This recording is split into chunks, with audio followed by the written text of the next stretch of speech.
l'homme qui se tient devant vous commence à parler, il va donner la mort. Voilà pourquoi nous aimons à chaque jour, chaque moment, lorsque nous nous réunissons concernant la parole de Dieu, nous nous attendons à ce que Dieu seul puisse parler à nos cœurs, parce que nous sommes un peuple qui attend son retour. Nous sommes un peuple qui a reçu la révélation de Dieu en ces temps, et nous sommes dans ce temps où le Seigneur a promis pour revenir et prendre l'Église épouse. Dans Actes chapitre 3, à son verset 19, Pierre dit que le Seigneur est retenu au ciel. Jésus-Christ est retenu au ciel jusqu'au rétablissement de toutes choses. Voilà pourquoi dans Apocalypse,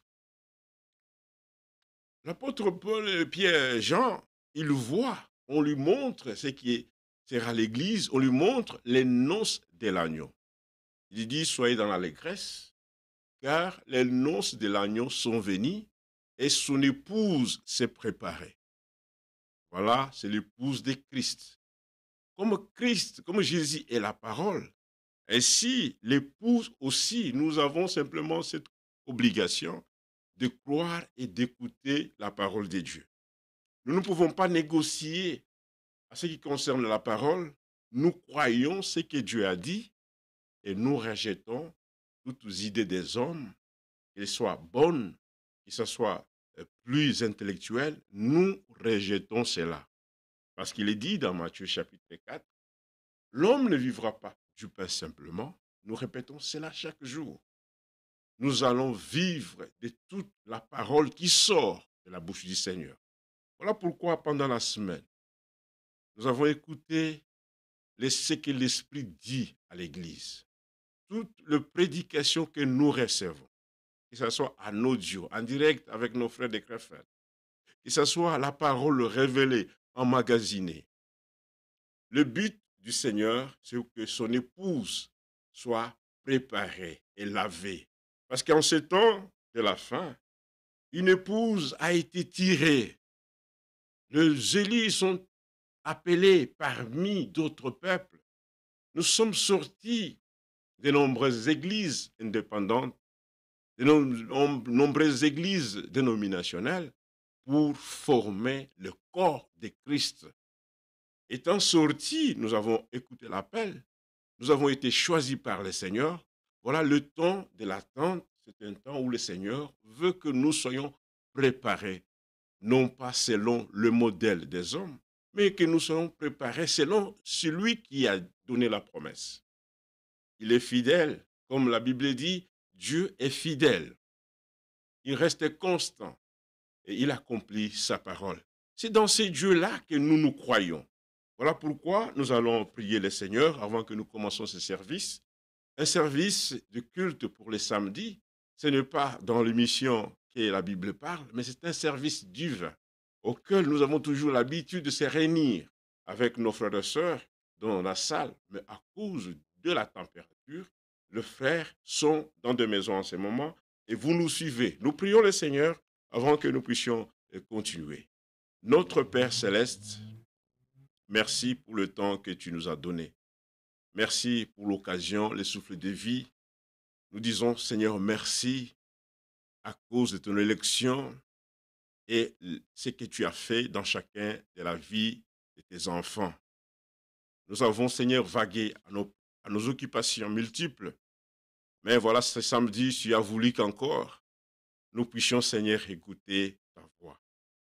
Merci pour les frères et sœurs que tu nous as donnés, que tu as retirés de tribus différentes, que tu as retirés des assemblées différentes pour que nous puissions former un corps. Voilà pourquoi, ô Dieu, nous voulons, Seigneur, écouter ce que l'Esprit dit à l'Église. Que tu puisses fermer ma bouche et que tout ce qui peut sortir, Seigneur, que nous puissions lire. En lisant ta parole, comme il est dit que l'Écriture tue, mais que ton esprit puisse vivifier tout ce que nous pouvons parler, Seigneur. Que je sois simplement un simple micro, un instrument par lequel tu vas, Seigneur, transmettre, Seigneur, Ô Dieu, que tu puisses saisir nos frères qui sont dans des maisons, que nous soyons, ô Seigneur, en silence pour écouter ce que toi tu dis. Merci pour tout. Ceux qui sont malades, Seigneur, nous savons, il est écrit que tu nous as déjà guéris. Ceux qui sont faibles, donne-leur, Seigneur, la force. Il n'y a rien qui est impossible devant toi. Toi, tu es de Dieu, de paradoxe. C'est lui qui accomplit ta parole à ton temps, Seigneur. Nous nous abandonnons entièrement entre tes mains. Dans ce temps où nous vivons sur la terre, ô Père, nous voulons que ta volonté soit faite en nous. Que tu puisses, Seigneur, ô Dieu, accomplir tout ce que tu as dit pour nous dans notre marche. Bénis, Seigneur, encore une fois, nos frères partout dans le monde. Ceux qui ont reçu cette parole, Seigneur, de promesses pour ton retour. Bénis ceux qui te servent d'un cœur sincère et d'une conscience, Seigneur, purifiée, Seigneur. Que tu puisses nous prendre par ta main puissante, marche avec nous et montre-nous les chemins, ô Dieu. Jésus-Christ, tu es le chemin et la vérité. Voilà pourquoi nous voulons que tu puisses être avec nous, comme tu as été avec les disciples, comme tu as été avec le prophète. Seigneur, ô Tout-Puissant, que ton esprit manifeste, Seigneur, en chacun de nous. Nous sommes venus devant toi, chargés, mais que toi, tu puisses nous décharger, Seigneur. Nous voulons marcher libres, étant, Seigneur, ô Dieu, conduit par ton esprit. Bénis nos voisins, les autorités, tant civiles que militaires. C'est à cause de cette paix que nous avons. Seigneur, nous avons ce temps même d'écouter ta parole. Mais il y aura un temps, ô Seigneur, que nous serons soumis à des persécutions, ô Dieu. Mais dans des moments comme celui-ci, ouvre-nous notre intelligence afin que nous puissions comprendre ta véritable parole et ta volonté en ce temps. Nous avons demandé ainsi au nom de notre Seigneur et Sauveur Jésus-Christ. Amen. Sans pour autant tarder, c'est demain lorsque nous serons ensemble, c'est là où nous allons donner notre communiqué. Recevez les salutations de notre frère Francisco qui a salué l'Église au nom du Seigneur. Il y a multiples, il y a deux frères qui nous écrivent, mais on ne sait pas, ils nous écrivent dans de quelle ville que nous recevons cela. Mais nous voulons dire, lorsque vous nous adressez des salutations, dites-nous, vous êtes dans quelle ville. Cela va aussi nous permettre de dire la ville où vous êtes, parce que nous avons des frères et des sœurs partout dans le monde, et nous vous aimons tous, et vous aussi vous nous aimez. Voilà pourquoi vous nous envoyez vos salutations. Nous sommes tellement touchés en voyant comment vous nous écrivez, que Dieu puisse vous bénir. Nous prenons l'écriture de ce que nous avons entendu dans la semaine. On prend Philippiens chapitre 2. Je vais lire dans nos autres Philippiens chapitre 2. Regardez ce qu'il est écrit. Je lis dans la version Semeur. Il dit, n'avez-vous pas trouvé en Christ, Philippiens chapitre 2, verset 1, nous lisons au nom du Seigneur. Je répète, n'avez-vous pas trouvé en Christ un réconfort dans l'amour, un encouragement par l'esprit, une union entre vous? N'avez-vous pas de l'affection et de la bonté les uns pour les autres? Rendez ma joie complète. Tendez à vivre en accord les uns avec les autres.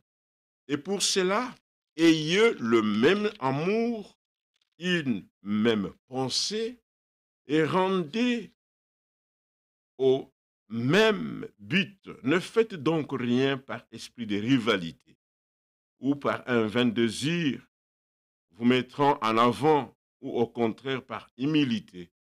Considérez les autres comme plus importants que vous-même, et que chacun regarde non ses propres qualités, mais celles des autres. Tendez à vivre aussi entre vous, car ce qui convient quand on est unis en Jésus-Christ. C'est cette écriture, je voulais la lire dans euh, la version Semeur, mais regardez, suivez avec moi dans votre Bible maintenant, c'est là ce que je prends, Philippiens. C'est une écriture qui parle, c'est Paul parlant aux frères de Philippe. Il leur demande d'être en union, d'être unis. La communion est la chose la plus importante et ceux qui sont venus à Christ doivent vivre cela. C'est pourquoi, en lisant cela, il dit, si donc il y a quelque consolation à Christ, il y a quelque soulagement dans l'amour, il y a quelque communion de l'esprit. S'il y a quelque compassion et quelque miséricorde, rendez ma joie parfaite, ayant un même sentiment, un même amour, une même âme et une même pensée. Ça, c'est ce que le Seigneur veut que son épouse puisse marcher dans cet état d'esprit. Voilà pourquoi il a donné ces qualités auxquelles ceux qui sont venus à lui doivent avoir ces qualités avant d'être en union. Si nous lisons Jean chapitre 14, Jean 17, regardez, dans la prière, le Seigneur avait voulu. Regardez ce qu'il dit. Verset 17, Jean. Après avoir ainsi parlé, Jésus leva les yeux au ciel et dit, Père, l'heure est venue. Glorifie ton Fils, en fait que ton Fils te glorifie. Le Père a glorifié le Fils. Ce qui était en Dieu, il l'a déversé en Jésus-Christ. Et dans ces temps où nous vivons, ce qui était en Christ, il a déversé dans son Église. Jésus-Christ a donné à cette Église le don, afin qu'elle soit préparée pour cela. Voilà pourquoi ce qui est dit pour le Seigneur, la nature de notre Seigneur Jésus-Christ, doit aussi se refléter dans chacun de nous. Jésus-Christ doit se manifester. Voilà pourquoi lorsque nous écoutons la parole de Dieu, il nous est demandé d'avoir la foi dans ce que nous écoutons. Hébreux chapitre 11, il est dit verset 6, sans la foi, personne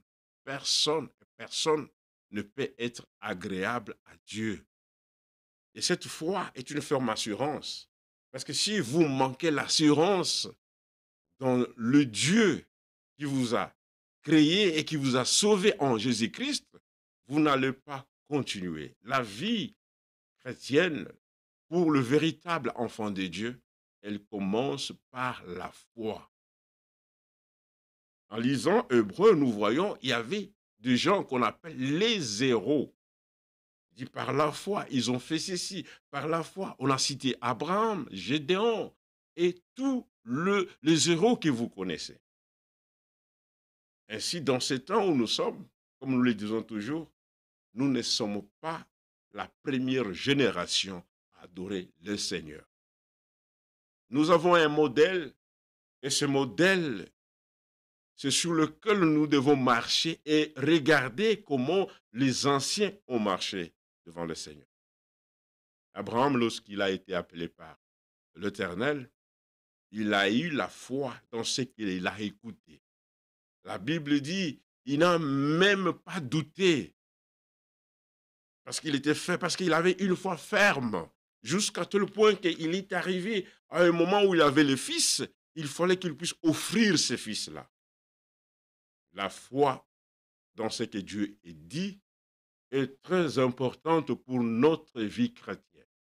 Aujourd'hui, lorsque les gens, beaucoup, écrivent ou ils prêchent sur la foi, les gens parlent simplement de miracles. C'est bien. Nous sommes guéris. Mais ce n'est pas que nous allons rester comme cela. Étant dans ce corps, nous pouvons aussi tomber malades encore. Et si nous avons d'abord la foi dans la parole de Dieu, cette parole, c'est elle qui nous a engendrés. D'abord, il faut que nous ayons la vie éternelle. Et lorsque nous avons cette vie, lorsque la parole est en nous, l'Esprit de Dieu vient nous aider. L'Esprit va commencer à manifester le fruit de l'Esprit. Voilà pourquoi, étant l'Église de première-née, le corps de Christ, ce n'est pas un corps qui est mort. Comme lui, Christ, Jésus-Christ est vivant, son corps, son épouse aussi est vivante. Le corps du Seigneur est vivant.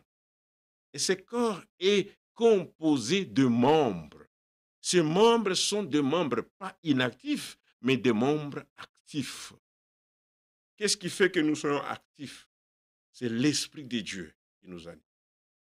Voilà pourquoi nous aimons, lorsque nous écoutons la parole de Dieu, que nous soyons conduits par l'Esprit de Dieu. Parce que dans les Saintes Écritures, il y a un témoignage qui dit, c'est poussé par le Saint-Esprit que les hommes ont parlé. Et si lorsque nous voulons parler en ce qui concerne les choses divines, nous devons nous attendre en ce que l'Esprit lui-même puisse nous conduire.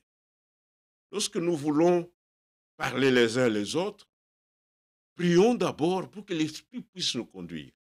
Si l'Esprit ne nous conduit pas, vous allez voir que beaucoup sont conduits par l'Esprit, soit des tribus, l'Esprit du monde, et cela engendre des discussions. Ô Seigneur, fais-nous la grâce, afin qu'en lisant ta parole, même en l'écoutant, que nous ne soyons pas conduits par nous-mêmes ou par les hommes, mais que ton Saint-Esprit puisse nous conduire dans toute la vérité. Ainsi, le Fils de Dieu doit être glorifié en ces moments. Il se glorifie dans son corps, il se glorifie dans les membres qui sont vivants. Il se glorifie dans ceux qui sont nés de lui. Voilà pourquoi il dit, selon que tu lui as donné le pouvoir sur toute chair, afin qu'il accorde la vie éternelle à tout ce que tu lui as donné. Le Fils accorde la vie éternelle à tout ce que le Père a donné. Voilà pourquoi nous avons écouté la parole de Dieu. L'Esprit nous parlant, il dit, en ce qui concerne la rédemption ou le salut, nous ne pouvons pas le faire de nous-mêmes. Nous ne pouvons pas nous sauver de nous-mêmes. Frère Branham parle dans cette prédication que nous venons de lire, Dieu tient sa parole et nous venons d'écouter. Il dit, il y a parfois, le peuple n'est pas prêt, mais lorsque Dieu est prêt, il accomplit ce qu'il a promis dans sa parole. L'accomplissement de la parole de Dieu ne dépend pas de notre volonté. L'accomplissement de la parole dépend de celui qui a donné sa promesse. Et ça dépend de notre Dieu. Voilà pourquoi nous devons nous attendre simplement et nous confier dans ce qu'il a dit. La vie éternelle, c'est le Fils qui la donne. Et si nous avons cette vie éternelle, et lorsque nous allons nous réunir, il y aura la communion, et nous aurons la même pensée, parce que nous sommes conduits par le même esprit. Il y a un seul Seigneur, il y a un seul baptême. Voilà pourquoi nous devons avoir une seule parole, la même parole. Le Seigneur fait nous grâce de comprendre ces choses. Mais là, il dit, verset 4, j'étais glorifié sur la terre. Le Seigneur a glorifié le Père sur la terre en accomplissant la volonté du Père. Ainsi, il dit, je achevai l'œuvre que tu m'as donnée à faire. L'œuvre de la rédemption, c'est une œuvre qui est parfaite, qui est déjà achevée. Ça ne demande pas les efforts d'un homme pour entrer, pour être sauvé. C'est une grâce et c'est la volonté de notre Dieu qui a fait qu'aujourd'hui, nous pouvons nous appeler que nous sommes le Fils de Dieu. C'est dans son plan. Ce n'est pas de celui qui veut ou de celui qui court, mais cela dépend simplement de Dieu qui fait miséricorde à celui qui veut. Voilà pourquoi lorsque nous marchons à chaque jour, nous voulons dire, Seigneur, fais-moi miséricorde. Nous prions même Dieu qui est compatissant, riche en miséricorde. Jusqu'à ces jours, lorsque nous marchons, nous devons comprendre que l'œuvre de Dieu, l'œuvre est déjà achevée. Maintenant, lorsque cette œuvre est achevée, et nous est maintenant apportée, nous qui sommes des nations, c'est par la prédication de la croix. La prédication de la parole de Dieu est importante en ce moment où nous sommes. C'est lui qui ne veut pas écouter la parole de Dieu. Il n'y a pas un moyen qu'il puisse être sauvé.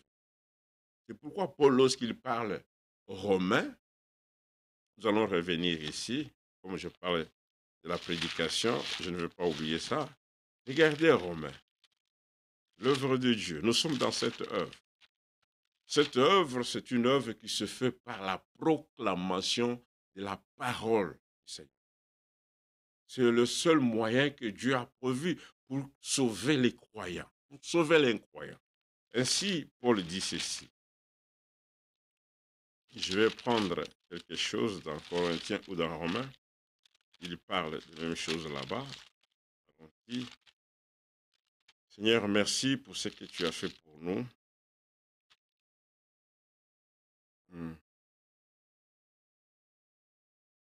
Écoutez ce que Paul dit chez les Corinthiens. Il dit, où est les sages, verset 20? Où est les scribes? Où est les raisonneurs de ces siècles? Dieu n'a-t-il pas convaincu de la folie, la sagesse du monde? C'est une folie pour les gens du monde. Lorsque vous lui dites que tu seras sauvé simplement en croyant à la parole de Dieu, voilà pourquoi les gens sont dans une folie. Mais ceux qui ont la sagesse du monde, comme ils ne sont pas envoyés de Dieu, ils vont maintenant chercher un moyen comment avoir beaucoup de membres dans l'Église, en remplaçant la parole par autre chose, comme nous le voyons, par des fausses prophéties, des faux miracles et par toutes sortes de manœuvres. Seigneur, merci. Tu n'as pas voulu que nous puissions rester dans la confusion. Voilà pourquoi tu as envoyé la lumière au temps du soir pour que nous puissions voir la lumière et que nous suivions la lumière, que nous puissions sortir des ténèbres. La voix dit et le retentit dans nos cœurs. Sortez du milieu d'eux. Seuls ceux qui sont peuple de Dieu, ceux qui sont simplement son peuple, c'est eux qui doivent sortir. Mais ceux qui ne sont pas son peuple, ils vont continuer toujours. Mais nous avons simplement les droits et les devoirs de prier les uns pour les autres. La prédication de la parole de Dieu, c'est une folie. Lorsqu'on parle à un sage, on dit, va quelque part pour écouter la parole de Dieu. Il va dire, mais c'est à écouter simplement et puis je suis sauvé. Oui, c'est le moyen par lequel Dieu a permis que toi et moi nous soyons sauvés. Par la prédication de la parole. Nous ne sommes pas sauvés à cause des œuvres que nous avons accomplies. Nous ne sommes pas sauvés avec d'autres manières ou manœuvres que les gens veulent instruire dans les assemblées. C'est pourquoi il dit, verset 21, car puisque le monde, avec sa sagesse, il y a la sagesse de Dieu et la sagesse du monde, comme nous l'avons écouté. Il y a la prédication du monde, ça parle toujours des affaires de la terre. C'est la prédication du monde. Ça vous dit comment vous devez être patron, comment vous devez avoir un bon boulot, comment vous devez être riche. Ce sont des prédications du monde. Ça lie le membre des églises aux choses de la terre. Ça les lie au mariage. Ils sont liés à la richesse. Parce que ce n'est pas des prédications qui sont apportées par les dons venant d'en haut. Parce que Éphésiens chapitre 4, verset 11, il dit, étant monté en haut, il a fait des dons aux hommes.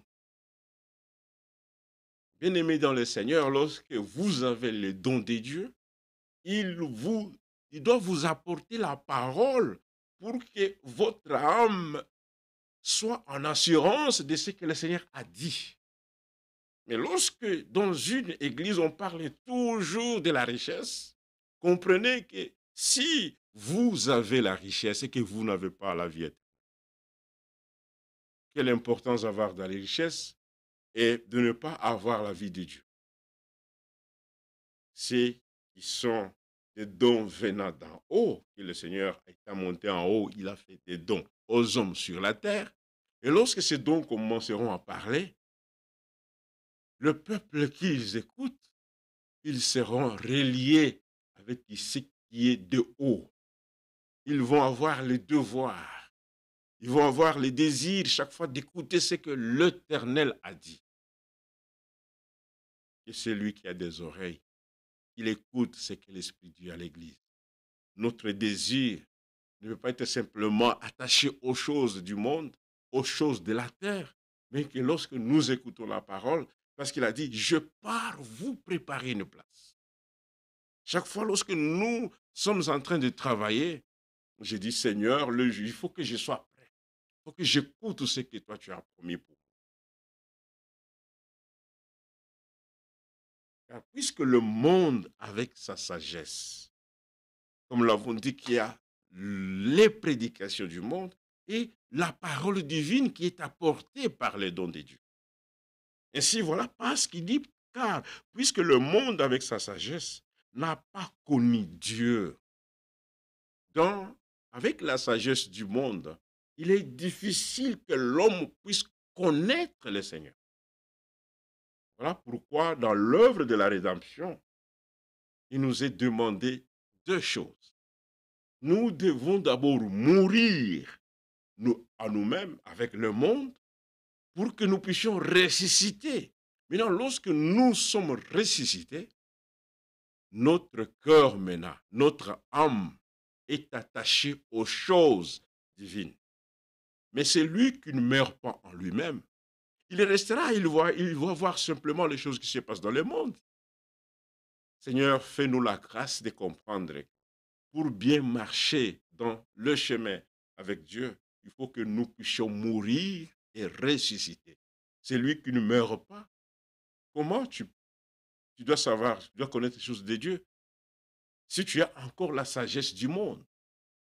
La sagesse du monde, l'intelligence du monde est en opposition avec la sagesse de Dieu. Voilà pourquoi Paul, lorsqu'il parle aux Corinthiens, il dit, car puisque le monde, avec sa sagesse, n'a point connu Dieu, il a pris à Dieu dans sa sagesse. Deux sagesses, deux sortes de prédications. Il y a un groupe qui prêche de prédications apportant les gens, le reliant vers les choses du monde, et ils enseignent la sagesse du monde. Mais ceux qui sont appelés des dieux, qui sont des dons de Dieu dans l'œuvre du Seigneur, ils apportent la parole divine pour que le peuple ait la nature divine. La sagesse de Dieu, c'est simplement pour l'Église épouse, pour les élus. Seuls les élus peuvent comprendre la sagesse de Dieu. Et c'est simplement celui qui est né de nouveau. Voilà, ces jours-là, pourquoi dans Jean chapitre 3, le Seigneur dit à Nicodème, il te faut naître de nouveau. Parce que c'est lui qui n'est pas né dans le royaume, il ne peut pas être appelé fils de ce royaume ou de cette maison. Ainsi, nous continuons. Il a pris à Dieu dans sa sagesse de sauver les croyants par la folie de la prédication. C'est par la prédication que nous sommes sauvés. C'est lorsque nous écoutons cela. Celui qui n'écoute pas la parole de Dieu, il ne peut pas comprendre la sagesse de Dieu. Parce que la parole qui est apportée, c'est ça la pensée divine. Lorsque la parole était adressée aux prophètes Elle était la parole parlée. C'était une parole parlée. Et lorsque le prophète la recevait, Dieu leur a commandé d'écrire cela. Et c'est là, lorsque la parole parlait, lorsqu'elle devient écrite, maintenant c'est pour nous. Cette parole que nous lisons, c'est la pensée de Dieu, c'est Dieu lui-même. Vous ne pouvez pas dissocier Dieu et sa parole. Dieu et sa parole c'est une même chose. En accord avec ce qui est écrit dans Jean chapitre 1. C'est la parole qui a créé ce que nous voyons. Toutes choses ont été faites par elle. Et la Bible dit, cette parole est devenue chair. Elle a habité. Et comme la parole était devenue chair, en ce temps, à nous qui croyons cette parole, la nature qui est dans cette parole nous est transmise en nous. C'est pourquoi nous devons avoir la foi et l'obéissance dans ce que nous entendons.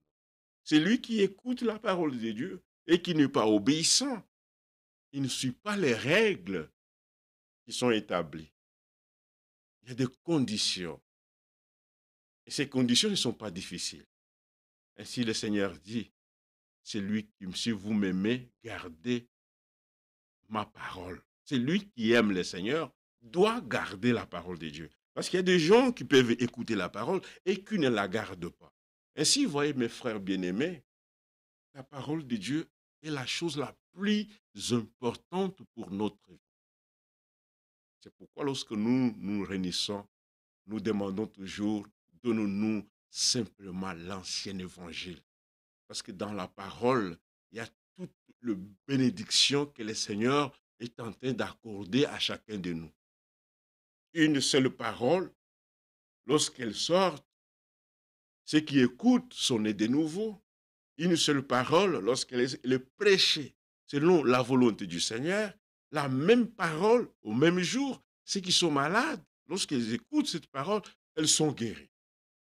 La même parole, ceux qui ne sont pas justifiés sont justifiés au même moment. Et la même parole, lorsqu'elle est prêchée, elle nous sanctifie. Voilà pourquoi la parole feu, elle accomplit diverses tâches.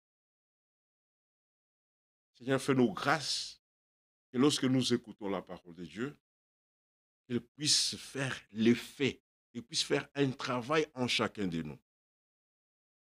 Il dit, il a pris à Dieu de sauver les croyants par la prédication de la croix.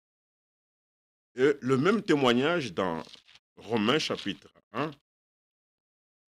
verset 19 jusqu'à 20, il dit, car je n'ai point honte de l'évangile.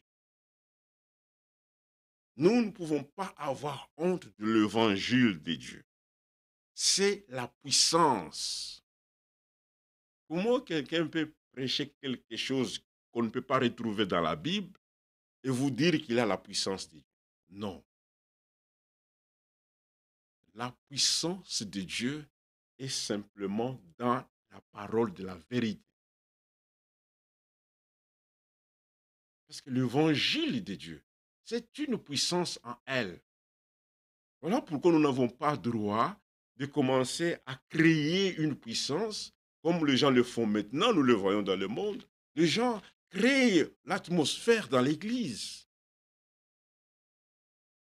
Seigneur, fais-nous grâce, et cette grâce, nous l'avons. Comme il a dit dans Joël, vous allez manger. Et après, il dit, mon peuple ne restera jamais dans la confusion. Si aujourd'hui, parmi le peuple, il y a ceux qui marchent dans la confusion, parce qu'ils n'ont pas voulu écouter ce que l'Esprit dit à l'Église. Ils n'ont pas voulu écouter.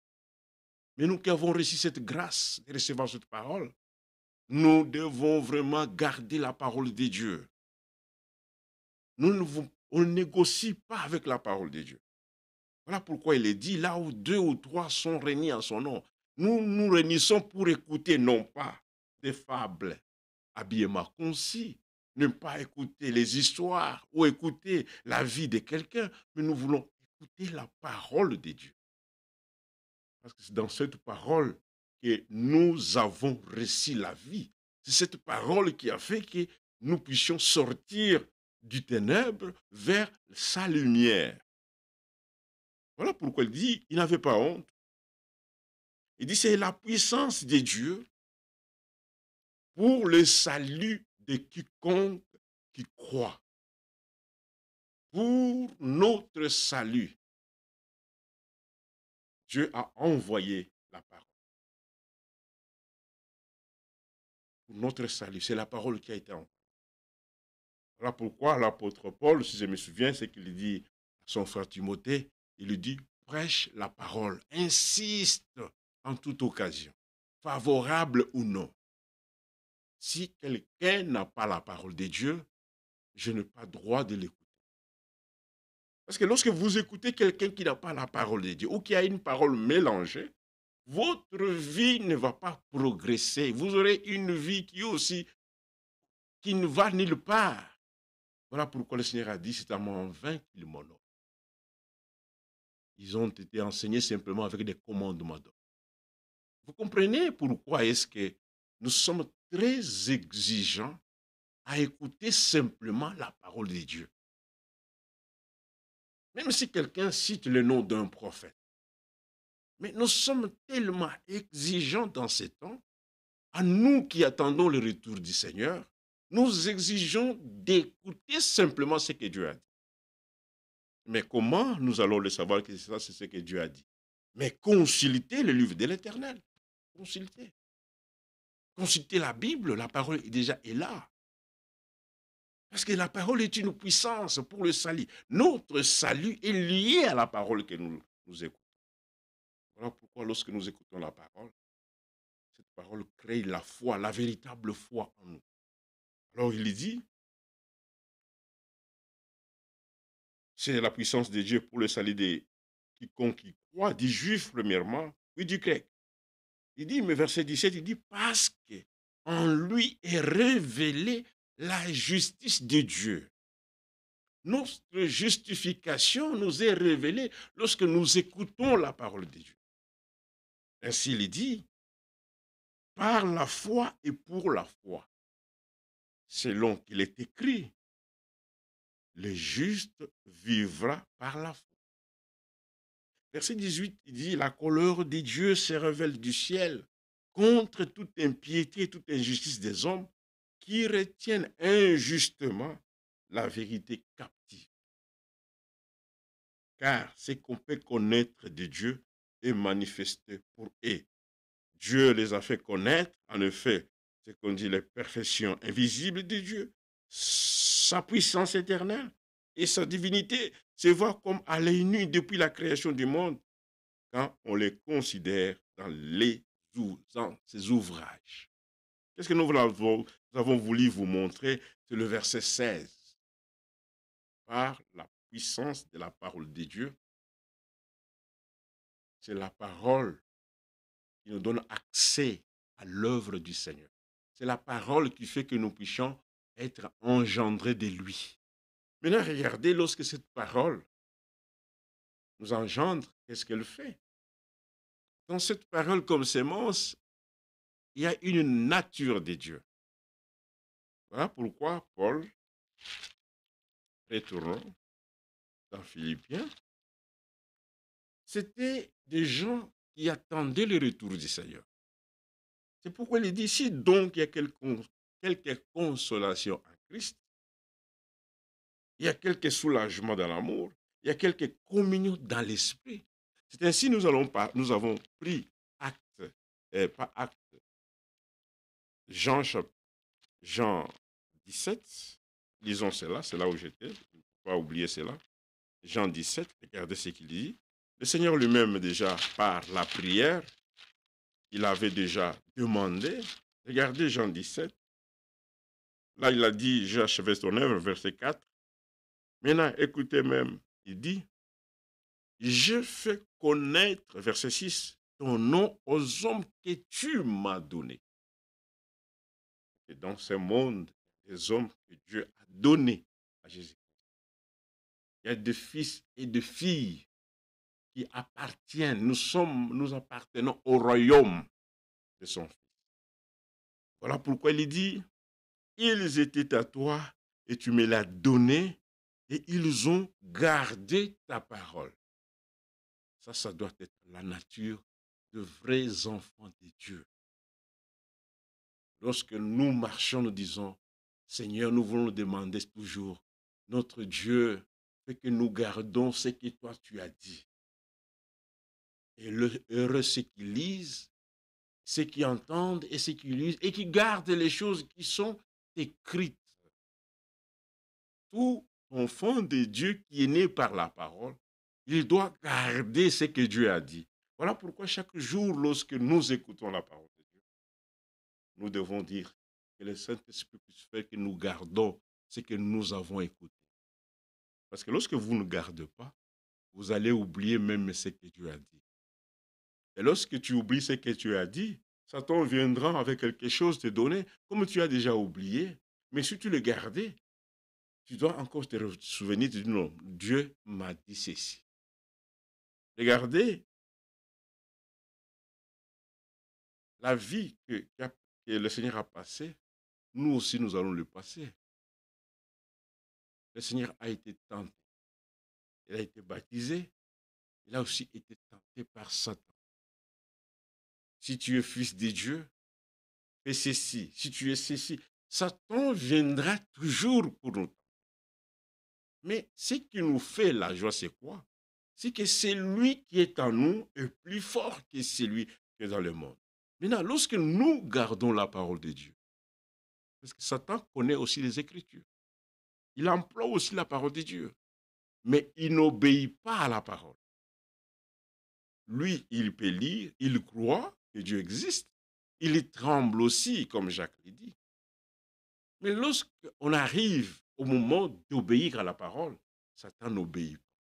Ainsi, le véritable enfant de Dieu, ils ont la foi en Dieu et ils ont l'obéissance. C'est comme cela qu'Abraham a commencé à marcher. Si vous lisez au verset 4, chapitre 4, 5, 6, 8, vous allez voir comment Paul parle de la foi d'Abraham et de son obéissance. Nous devons garder la parole de Dieu. Ainsi, il dit, verset 7, mais maintenant ils ont connu que tout ce que tu m'as donné vient de toi. Et lorsque la parole nous est apportée, nous devons connaître qui nous adorons. Il y a beaucoup de gens qui ne connaissent pas, ils adorent qui? Ils ne connaissent même pas les noms de quel Dieu ils adorent. Si tu es dans une assemblée et tu ne connais pas qui tu adores, vraiment tu es malheureux. Mais le temps est encore là que tu puisses connaître qui est-ce que tu adores. Mais le Seigneur dit, ceux qui font partie de lui, ceux qui sont à lui, ils connaissent qui il est. Voilà pourquoi lorsque quelqu'un vient et nous apporte la parole, nous connaissons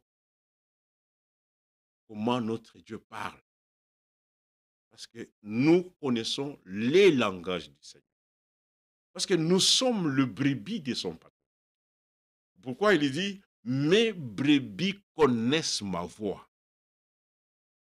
Lorsqu'une brebis entend la voix du Seigneur, il entend la voix du bon berger, il ne suivra pas autre que le Seigneur Jésus-Christ. Si quelqu'un suit des gens qui déroutent le peuple de Dieu, c'est qu'il n'est pas brebis du pâturage. Il ne connaît pas la voix du bon berger. Un jour, le Seigneur parle aux Juifs, il dit, pourquoi vous ne comprenez pas mon langage?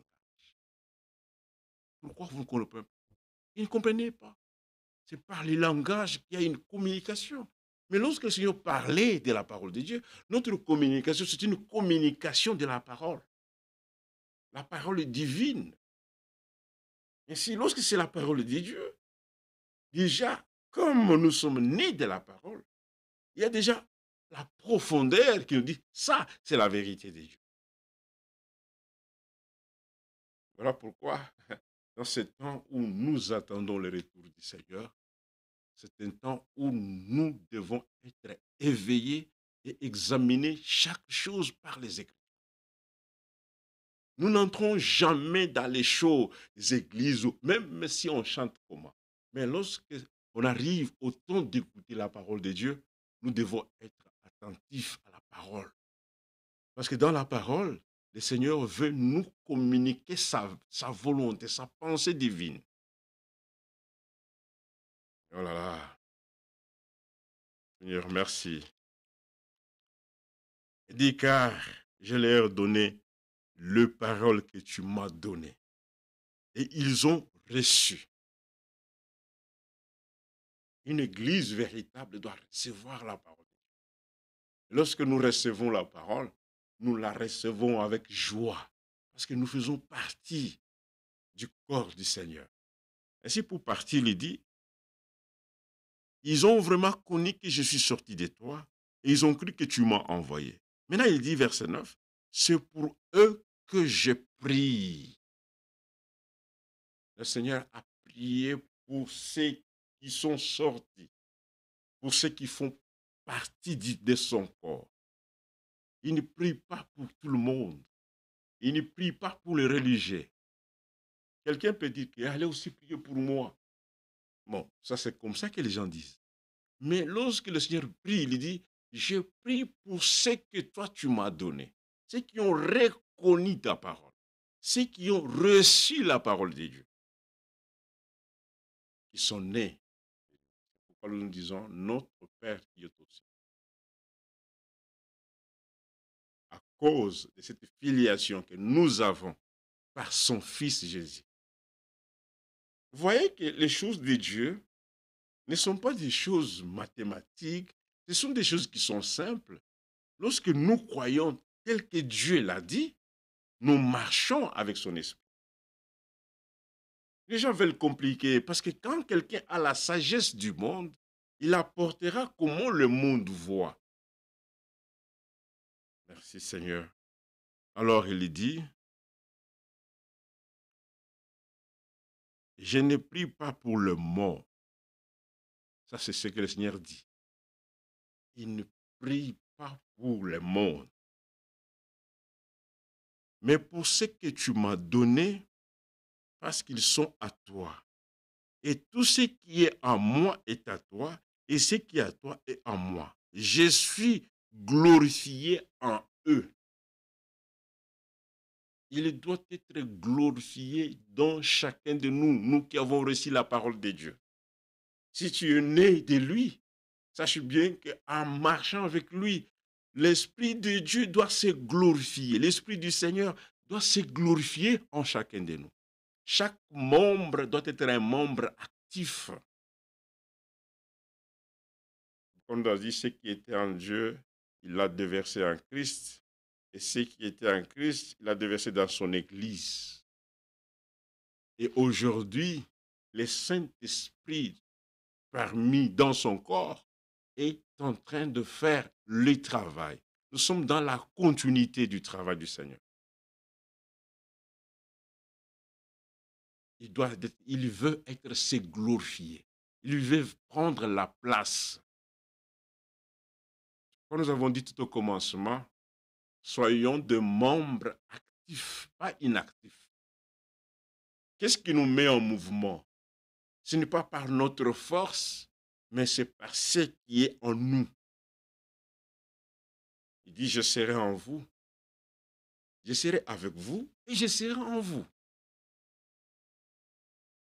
Voilà pourquoi dans ce temps de la fin, tellement la séduction est tellement grande, la Bible dit, si c'était possible, même les Élis pouvaient être séduits.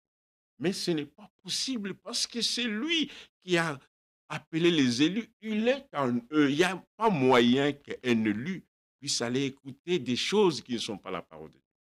Un élu de Dieu est connecté avec la vérité parce qu'il a l'esprit de la vérité. Celui qui n'a pas l'esprit de la vérité, il va accepter de n'importe quoi. Alors il dit, je ne suis pas dans le monde, ils sont dans le monde, et je vais à toi, Père. Garde-les à ton nom que tu m'as donné, afin qu'ils soient un comme nous. Le Père et le Fils sont un. Voilà pourquoi, dans l'Église du Seigneur, il nous demande que nous soyons un. Ainsi, comme il a dit dans Philippiens, regardons ce qu'il dit dans Jean chapitre 13. Lisons Jean 13. Le Seigneur veut que dans son Église, que les membres soient en communion les uns et les autres. Que le membre, que l'Esprit de Dieu se glorifie dans chacun de nous.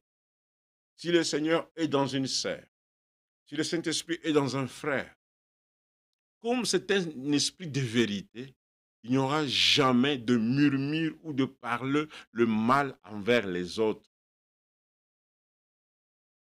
Les retours du Seigneur approchent et le Seigneur est en train de laver son Église.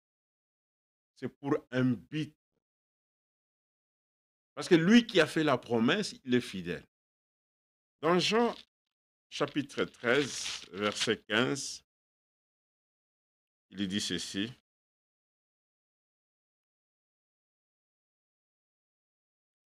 Verset 12, il dit, après qu'il ait lavé le pied et qu'il eut pris ses vêtements, il se remit à table et leur dit, comprenez-vous ce que je vous ai fait? Vous m'appelez maître et seigneur. Or, dans Philippiens, Paul parlait déjà de l'humilité parmi les croyants. Le Seigneur maintenant dit, vous avez vu ce que je vous ai fait pendant le repas du Seigneur. Il dit, vous m'appelez maître et seigneur. Et vous dites bien, car je le suis. Il était le maître et le Seigneur.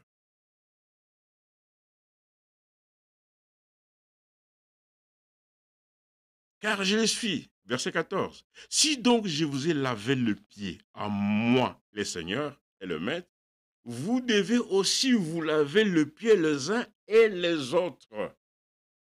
Une leçon déjà été déjà donnée.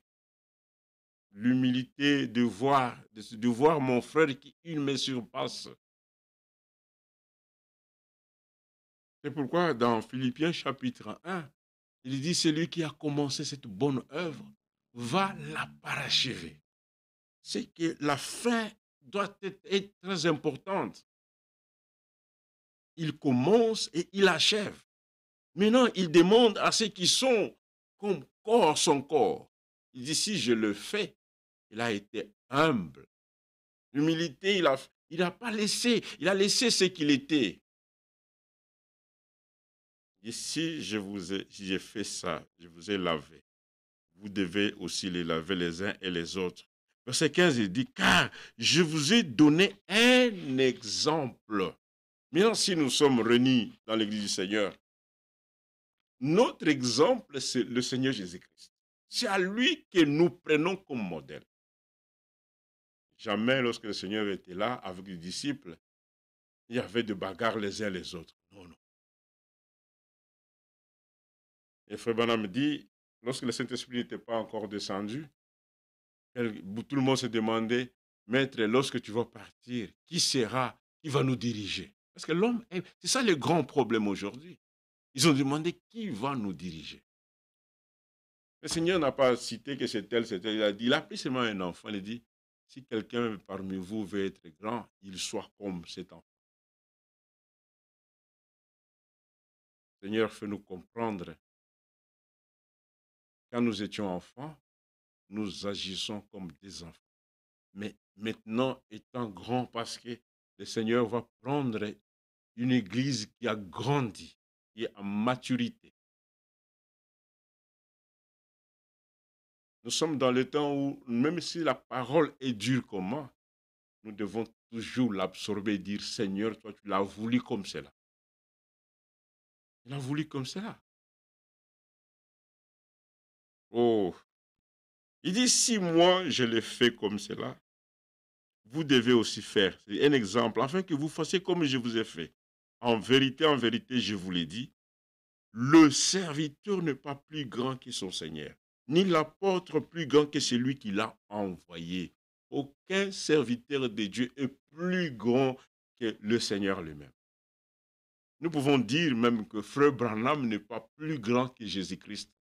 Jamais. Parce il a été envoyé, il n'est pas plus grand que celui qui l'a envoyé. C'est comme un policier que nous voyons dans la rue. Il n'est pas plus grand que celui qui est resté là au bureau, celui qui l'a envoyé. Les policiers ne sont pas plus grands que le ministre de l'Intérieur.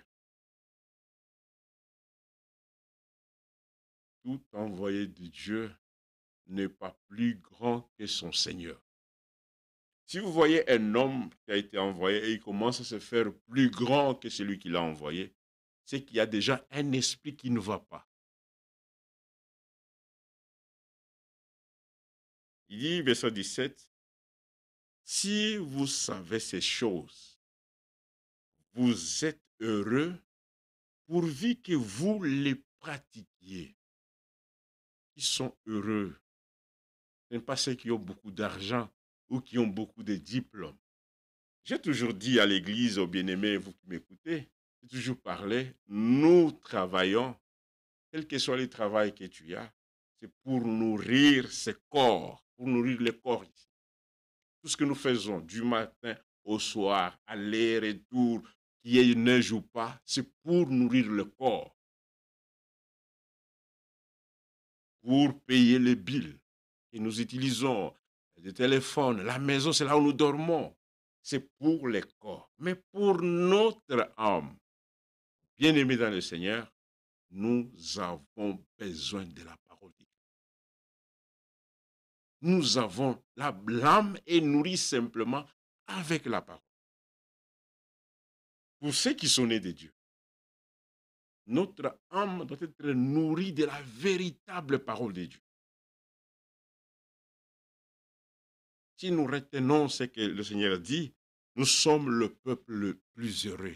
Voilà pourquoi, dans Éphésiens chapitre 5, verset 2, Éphésiens, laisse-moi prendre un peu de l'eau.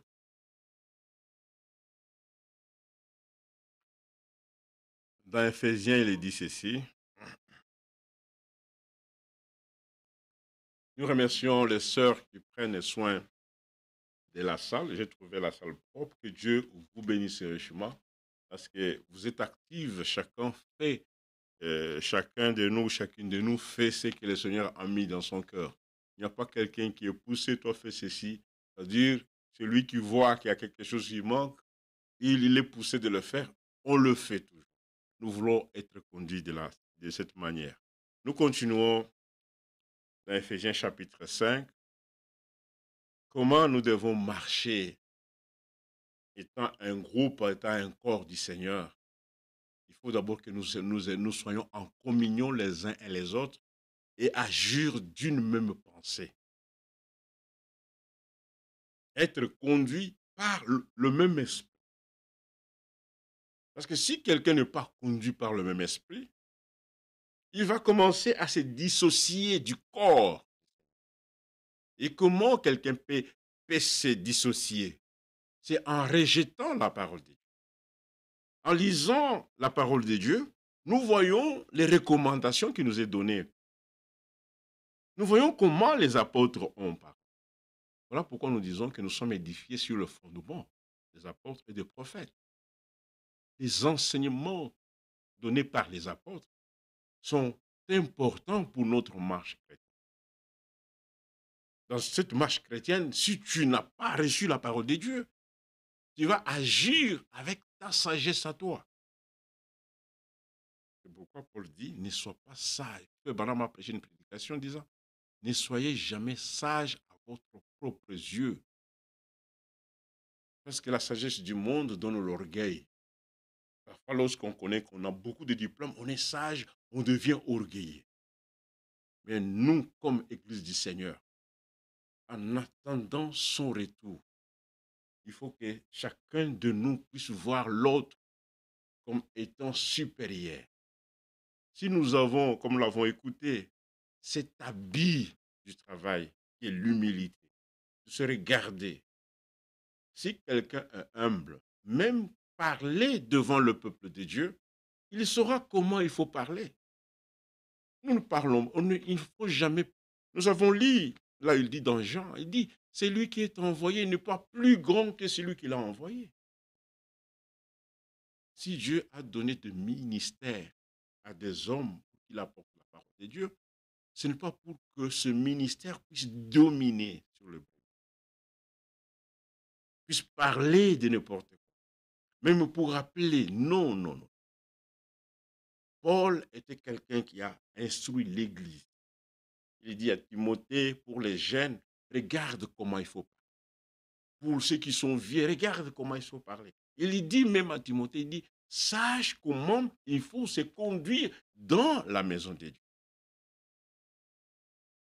Le Branham prêche une prédication, humilie-toi.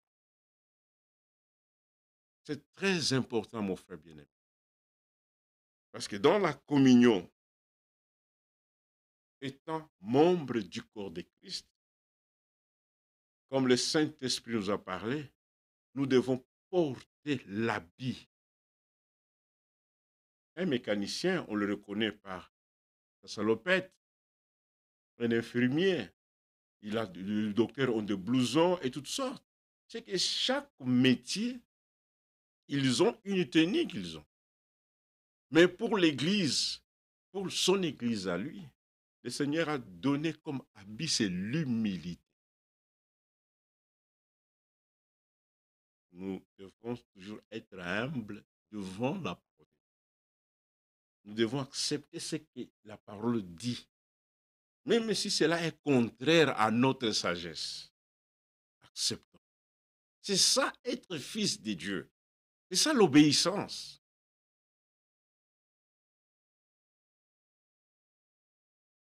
Mourir et être ressuscité.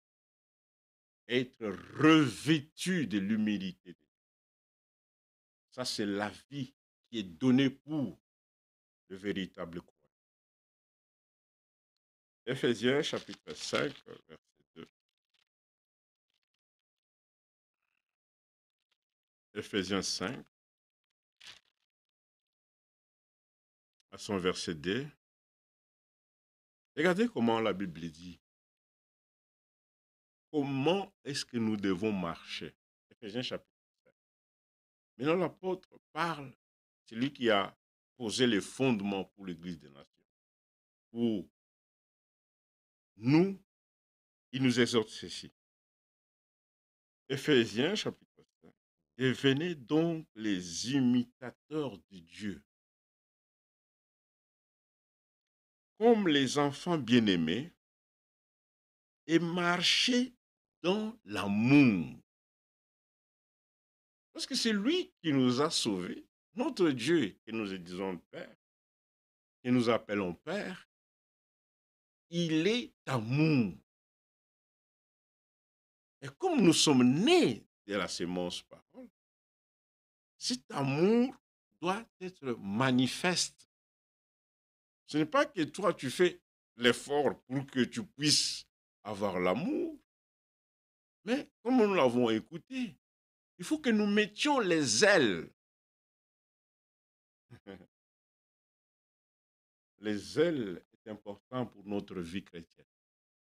Si vous n'êtes pas les ailés pour les bonnes œuvres, vous n'allez pas vivre selon ce que Dieu dit. Ici, Paul dit, nous devons imiter Dieu parce que nous sommes nés. Nous sommes des enfants bien-aimés et marcher dans l'amour à l'exemple de Christ. Lorsque vous parlez, lorsque nous devons parler, nous devons nous demander, l'acte que je suis en train de poser, c'est à l'exemple de qui? Prenez la Bible, regardez. Ce que tu fais, qui l'a déjà fait dans la Bible? Nous, sur chaque acte que nous voulons poser dans le royaume de Dieu, nous devons trouver un exemple dans la Bible. Que ce soit la femme, que ce soit l'homme, nous devons regarder qui a déjà fait ce que je fais dans la Bible. Je me souviens d'une prédication 1 sur 1 million, l'homme de Dieu William Branham parle, il dit, si vous voulez faire quelque chose dans les choses divines, dans le royaume de Dieu, regardez de l'Ancien Testament au Nouveau. Regardez d'abord, ton exemple, c'est qui? Et cet exemple, quand tu le prends, est-ce que c'est pour glorifier le Seigneur ou pour te donner, toi, la gloire? Mais ici, il est dit, nous devons prendre l'exemple de Christ. Parce qu'il est notre époux. Il est notre Seigneur. Et il dit qu'il nous a aimés et qui s'est livré lui-même à Dieu pour nous comme une offrande, un sacrifice de bonne odeur. Même le mot qui est parlé dans la Bible a une grande signification. Verset 3, il dit que la débauche, ni aucune impureté, ni la cupidité, ne soit même nommée parmi vous, ainsi qu'il convient à des saints. Nous sommes appelés saints parce que nous sommes séparés. Séparés de quelque chose. Nous sommes sanctifiés, pris et nous sommes là pour un service. Les saints ont un tableau qui est déjà tracé. Ils ont déjà des œuvres qui sont préparées par le Seigneur. Nous devons toujours prendre l'exemple. Parfois, lorsque nous abandonnons à lire la parole de Dieu, nous allons prendre des exemples qu'on nous montre à la télévision, des exemples qu'on donne dans des choses là, et les gens copient cela. Vous imitez cela même dans vos maisons. Lorsque vous imitez le monde va faire maintenant vie dans votre marche. Mais ici, l'apôtre parle, il dit, nous ne devons pas imiter, nous devons imiter, nous devons avoir l'exemple, notre modèle comme Christ. C'est pourquoi il dit que la débauche, ni aucune impureté, ni la cupidité ne soit même pas nommée parmi vous, ainsi qu'il convient à des saints. Maintenant, verset 4. Qu'on n'entende ni paroles grossières, ni propos insensés ou équivoques, choses qui sont contraires à la bienséance. Qu'on entende plutôt les actions de grâce. Voilà l'exemple que le peuple de Dieu doit avoir. Voilà comment nous devons vivre, nous, en tant que fils et filles de Dieu sur la terre. Un modèle qui nous est donné dans la parole. Ni des paroles grossières.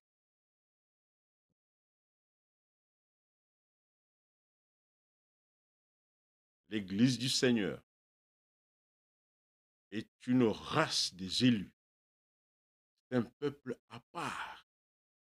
Il y a ses habitudes qui sont différentes de ceux qui sont dans le monde. Parce que ces groupes de ces gens, ils ont été séparés, ils sont morts et ils sont ressuscités pour une nouvelle vie. Et la sagesse qui marche dans ces gens-là, ce n'est pas la sagesse du monde, c'est la sagesse de Dieu.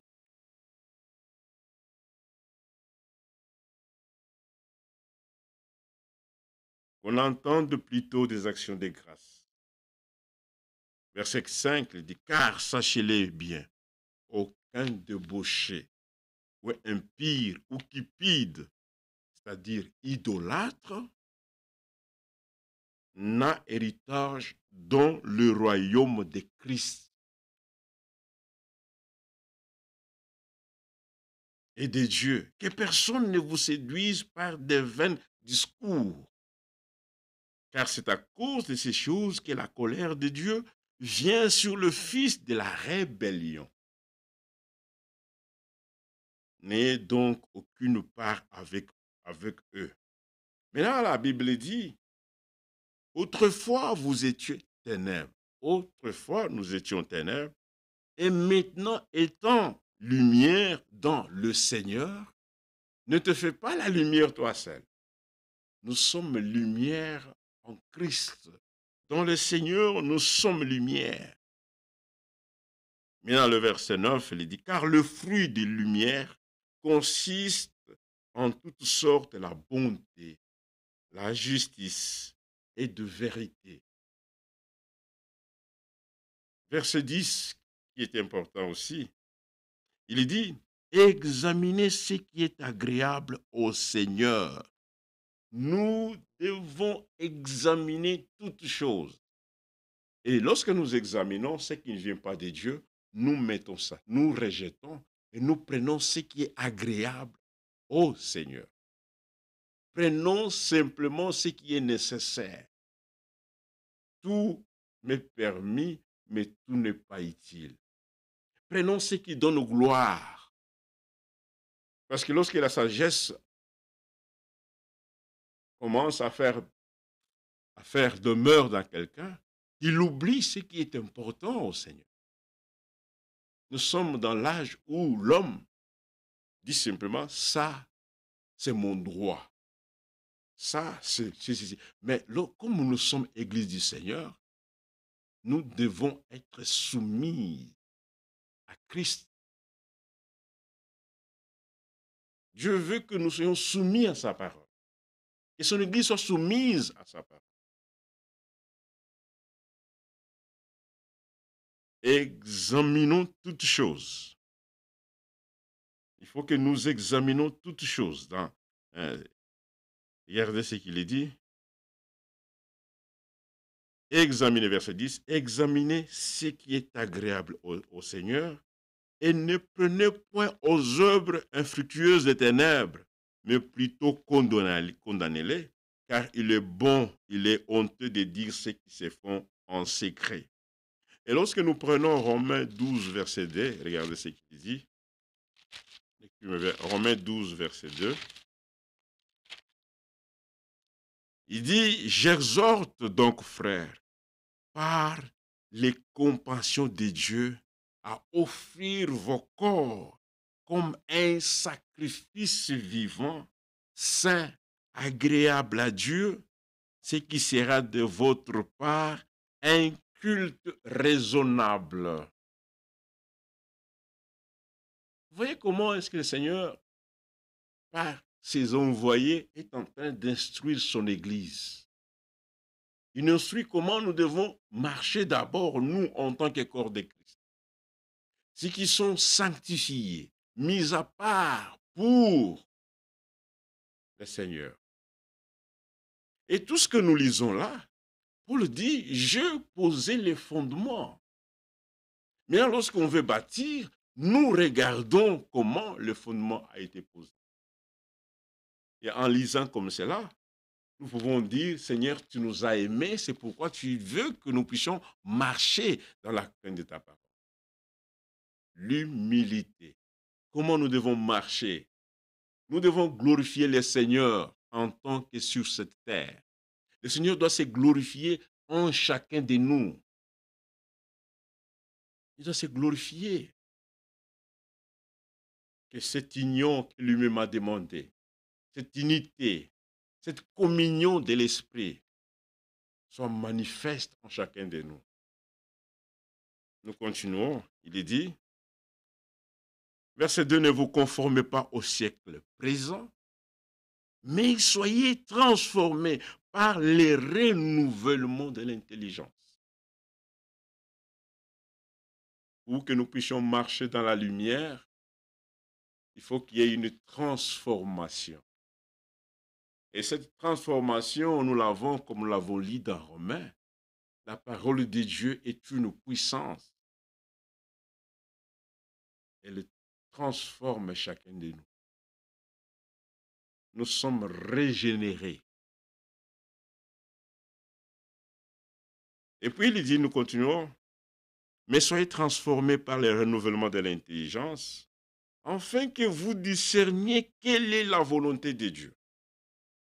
Seigneur, merci. Nous sommes dans les temps où nous nous demandons qu'est-ce que le Seigneur veut. C'est pourquoi il dit, examinez toutes choses. Retenons ce qui est bon, ce qui est agréable au Seigneur.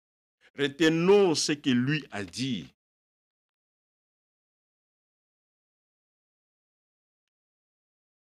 Ça, c'est simplement les paroles qui concernent et qui sont adressées à ceux qui attendent le retour du Seigneur. Pendant ces temps ici, ceux qui ne font pas partie de l'Église épouse, comme dans la parabole des 10 vierges, la Bible dit, toutes les vierges se sont endormies. Mais là, c'est regarder une partie qui était folle. Elle a raté à entrer dans la salle de noces. Dans chaque parabole qui est dit dans la Bible, le Seigneur, dans Matthieu 13, il dit, à vous, il a été donné cette grâce. Il vous a été révélé de connaître le mystère du roi. En ce temps ici, nous connaissons ce que le Seigneur attend de nous. Et qu'est-ce qu'il a fait? Nous attendons le retour du Seigneur. Frères bien-aimés dans le Seigneur, acceptons ce que Dieu a dit. Retenons fermement, lorsque nous lisons la parole de Dieu, que nous gardons les choses qui sont écrites. Et comme ces choses ici, ce sont des choses que nous lisons chaque jour. Mais gardons la parole. Nous devons aligner notre vie selon ce que Dieu a dit, et non pas selon notre sagesse. La sagesse du monde, elle est en opposition avec la sagesse de Dieu. Vous ne pouvez pas mélanger les deux. C'est en opposition. La prédication du monde est en opposition avec la véritable prédication. Et la prédication de la vérité. Ne nous conformons pas au siècle présent. Il ne faut pas se conformer dans notre manière de parler, dans notre habillement. Nous ne devons pas nous conformer au siècle présent. Mais nous demandons, Seigneur, donne-nous les renouvellements de nos intérieurs. Et dans cela, il dit, nous devons discerner. C'est lui qui manque les discernements. Il risque d'être emporté par ce que l'ennemi fait. Parce qu'aujourd'hui, l'ennemi est aussi religieux. Il apporte la parole de Dieu. Même si c'est une prédication donnée par Frère Branham, il est demandé de discerner quelle est la volonté du Seigneur. Il faut que nous discernions. Discerner quelle est la volonté de Dieu, ce qui est bon et agréable et parfait. La volonté de Dieu est bon, agréable et parfait. Ces trois choses-là. Si la chose que tu crois n'est pas parfaite, c'est que ce n'est pas Dieu qui a dit. Si la chose n'est pas agréable, c'est que ce n'est pas Dieu. Si ça ne t'amène pas à la perfection, ce n'est pas Dieu. Parce que c'est la volonté de Dieu, c'est ce qui est agréable, parfait. Hein, c'est ce que la Bible, je ne veux pas, il dit, c'est ce qui est bon, agréable et parfait. C'est pourquoi verset 3, il dit, par la grâce qui m'a été donnée, j'ai dit à chacun de vous de n'avoir pas de lui-même une trop haute opinion. De l'avoir une haute opinion. Non, non. Laissons-nous corriger par la parole de Dieu. Si je lis dans la parole et que je vois que la prédication qui a été donnée ne concorde pas, prenons ce que Dieu a dit. Nous voulons accepter, nous voulons prendre ce que Dieu a dit que prendre ce que les hommes ont dit. Voilà la différence pour le peuple élu de Dieu. Alors il est dit, de ne pas avoir de vous-même une haute opinion, mais de revêtir les sentiments modestes, selon la mesure de foi que Dieu a départie à chacun. Car comme nous avons plusieurs membres dans un seul corps, et que tous les membres n'ont pas la même fonction, tous les membres du corps n'ont pas la même fonction. Même dans le ministère, il y a 5 ministères dans l'Église. Tous ces ministères n'ont pas la même fonction. Dieu a réparti cela en guise de connaissance. C'est pour sa gloire. Merci Seigneur parce que tu as voulu que nous puissions les lire. Voilà. Et donc, en prenant cet habit du travail qui est l'humilité, nous discernons ce qui est bon, ce qui est parfait, ce qui est agréable. Il faut discerner cela. Voilà pourquoi lorsque nous nous trouvons, partons quelque part, je dois discerner quel est l'esprit qui anime ces gens-là. Je dois discerner quel est l'esprit qui anime le conducteur, le diacre, quel est l'esprit qui les anime. Frère Branham parle, il dit, tellement l'Église agisse tellement comme leur conducteur. Il dit, regardez, vous allez le voir. Ils agissent. Si les conducteurs parlent mal de l'Église commencera aussi, les uns parleront mal les uns comme tous les autres. Si le conducteur est orgueilleux, vous allez voir que même le membre qui écoute là, ils vont commencer à recevoir, à avoir le même caractère. Nous devons discerner. Selon la mesure de foi que Dieu a répartie à chacun, nous sommes plusieurs membres dans un seul corps et que tous les membres n'ont pas la même fonction. Tous les membres n'ont pas la même fonction. Ainsi, nous qui sommes plusieurs, nous formons un seul corps en Christ et nous sommes tous membres les uns et les autres. Il n'y a pas un supérieur.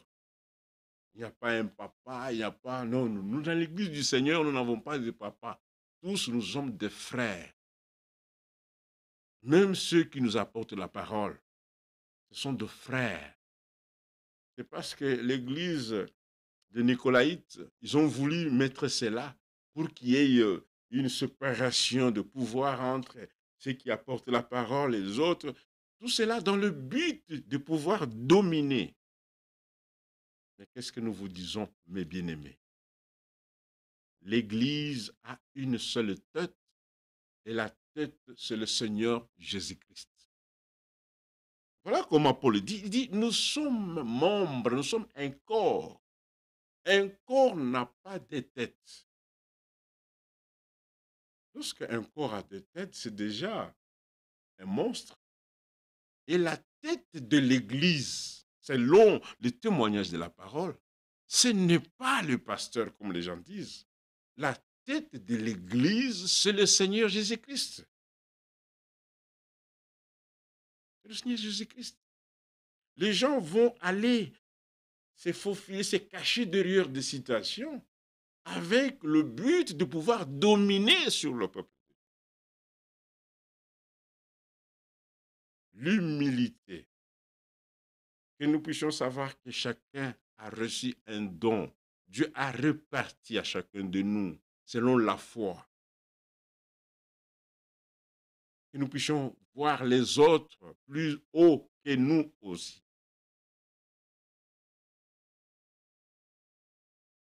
Nous sommes tous membres les uns les autres, puisque nous avons des dons différents, selon la grâce qui nous a été accordée. Que celui qui a les dons de prophétie l'exerce en proportion de la foi. Que celui qui est appelé au ministère s'attache à son ministère. Voilà pourquoi j'ai toujours dit, si c'est pour apporter la parole, moi je vais m'attacher à ce que Dieu m'a demandé. Que c'est lui qui interprète, qui s'attache au travail qu'il fait. C'est lui qui travaille à la technique, qui s'attache à son travail. Et si chacun de nous comprend la tâche que Dieu lui a donnée, comprend la place que Dieu lui a donnée dans son œuvre, C'est-à-dire, nous n'aurons pas des gens qui vont commencer à commander les autres. Que Dieu fasse grâce à chacun de nous, pour que nous puissions comprendre que nous sommes comme corps de Christ, les uns, nous sommes membres les uns avec les autres. Il n'y a pas le membre supérieur et le membre inférieur. Tous devant le Seigneur, nous avons de mêmes valeurs. Nous avons de mêmes valeurs. Loin de nous l'esprit de dominer sur le peuple de Dieu. Loin de nous de parler d'une manière désorientée devant le peuple de Dieu. D'abord, c'est l'église du Seigneur. C'est l'église du Seigneur. Je n'ai jamais, je ne peux pas mourir pour le peuple de Dieu. C'est Christ qui est mort. C'est Jésus-Christ qui est mort pour. Et c'est lui qui a le ministère qui s'attache à son ministère. Et à celui qui enseigne attache à son enseignement. Et c'est lui qui exhorte à l'exhortation. Et c'est lui qui donne le face avec liberté. Et c'est lui qui préside le face avec zèle. Tout ce que nous faisons dans l'église du Seigneur, nous demandons, Seigneur, donne-nous les ailes d'accomplir ton travail. Parce que si vous n'avez pas les ailes de l'évangile, vous aurez la paresse, vous aurez des retards. C'est parce que les gens ne sont pas zélés. Nous devons être zélés pour les choses de Dieu. Que Dieu fasse grâce. Que chacun de nous puisse comprendre que nous sommes dans un temps où nous devons écouter la parole de Dieu de la manière dont Dieu veut que nous écoutions. Et c'est lui qui pratique la miséricorde de face. Maintenant, verset 9. Nous allons voir qui sont avec nous. Deodato, que Dieu vous bénisse. Abbé directeur, Amen, que Dieu bénisse. Frère Folinga, le frère Obed. Que Dieu vous bénisse tous. Nous continuons. Bientôt là, on va faire. Nous continuons. Nous avons commencé avant. Que Dieu bénisse tous. Regardez, verset 9 de Romains 12. Nous voulons parler comme cela pour que le peuple lise là où vous êtes à la maison. Verset 9 de Romains 12, il dit « Que l'amour soit sans hypocrisie. Ayez le mal en honneur et attachez-vous fortement au bien. Par amour fraternel, soyez pleins d'affection les uns pour les autres. » En accord avec ce que nous avons lu dans Philippiens chapitre 1. Dans cette union, les gens n'ont pas l'amour qui est là, c'est un véritable amour. Parce que Dieu lui-même, l'amour, réside dans leur cœur. Nous devons nous attacher fortement au bien, par amour fraternel. Soyez pleins les uns pour les autres, par honneur, useux de prévenance réciproque. Encore, on vient là-bas, verset 11. Ayez du zèle et non de la paresse. Parce que lorsque quelqu'un est paresseux, si vous êtes paresseux au travail, vous n'allez pas accomplir l'objectif poursuivi par l'entreprise. C'est lui qui a la paresse, c'est qu'il n'aime pas la chose. Regardez, la Bible dit, il y a de paresseux dans le monde qui ne veulent même pas travailler. Ainsi, il y a même dans ceux qui sont dans le corps de Christ, l'Esprit nous dit, ne soyez jamais paresseux. C'est dans le corps de Christ. Parce que parfois, dans les églises, les gens disent, bon, si moi je ne pars pas, elle va partir. Non, non. Ayons du zèle, le zèle de l'évangile.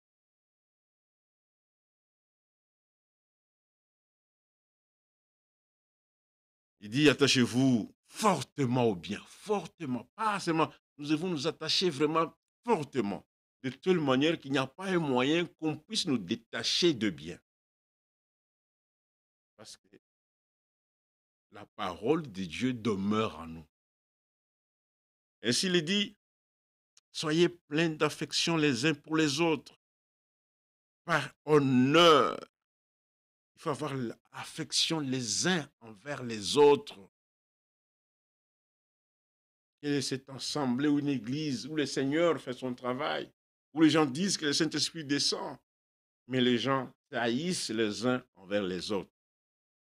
Ça montre réellement que ces gens-là ne font pas partie du corps de Christ.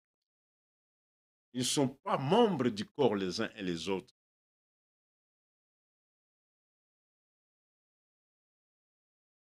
L'Esprit de Dieu puisse faire que nous soyons pleins de l'affection les uns pour les autres. Ayez du zèle, non de la paresse. Soyez fervents d'esprit. Servez le Seigneur. Verset 12. Réjouissez-vous en espérance. Soyez patients dans l'affliction. Parce que lorsqu'il y a un problème, lorsqu'il y a des afflictions, parfois l'homme a toujours tendance à reculer ou à abandonner la parole de Dieu. Voilà pourquoi le Saint-Esprit, par l'apôtre Paul, il exhorte, il dit, soyez aussi, il dit, soyez patients dans l'affliction.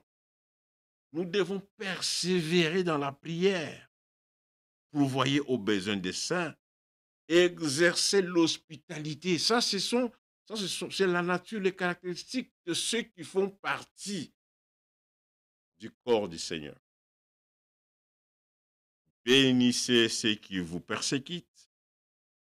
Bénissez et ne maudissez pas. Réjouissez avec ceux qui se réjouissent. Plairez avec ceux qui plairent.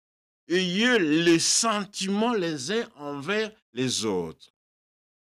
En accord avec Philippiens. Ayez les sentiments les uns envers les autres. N'aspirez pas à ce qui est élevé. C'est lorsque quand le peuple se réunit et qu'il y a un grand nombre de gens, lorsque vous voyez que les gens commencent à aspirer à des choses, à aspirer à des titres, à des ministères, à des fonctions, là, ça devient vraiment dangereux.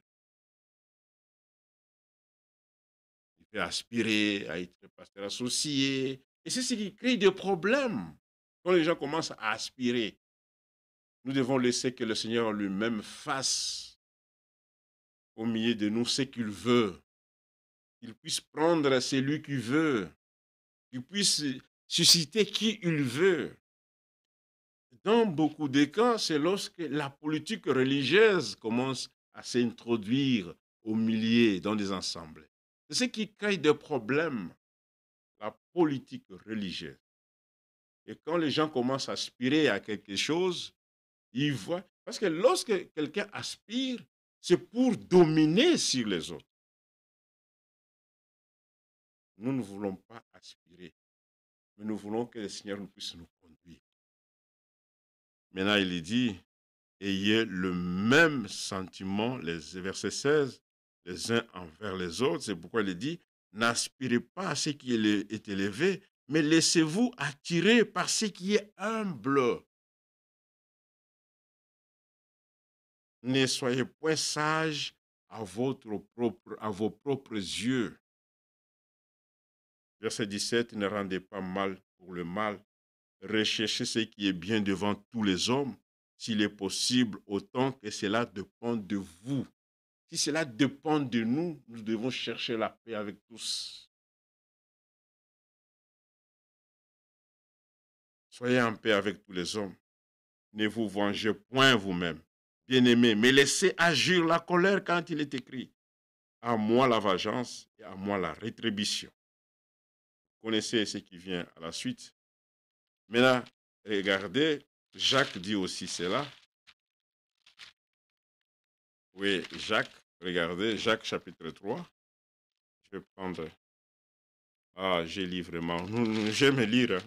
Maintenant, nous allons commencer à lire ce que l'Esprit dit. Nous commentons peu, mais nous lisons ce que la parole de Dieu dit. Jacques dit ceci.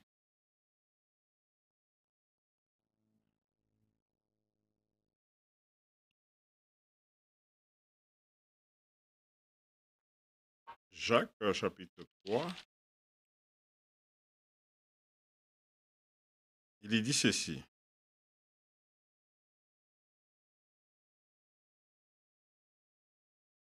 Il dit, d'ailleurs, même si vous souffrez pour la justice, vous serez heureux.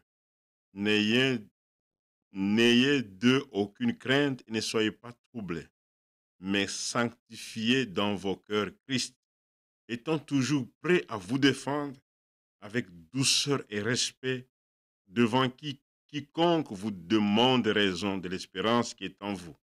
Ayez une bonne conscience, afin que là où même on vous calomnie, comme si vous étiez de malfaiteurs, ceux qui décrivent votre propre conduite, votre bonne conduite en Christ, soient couverts de confusion. Parce que si quelqu'un commence à parler mal de toi,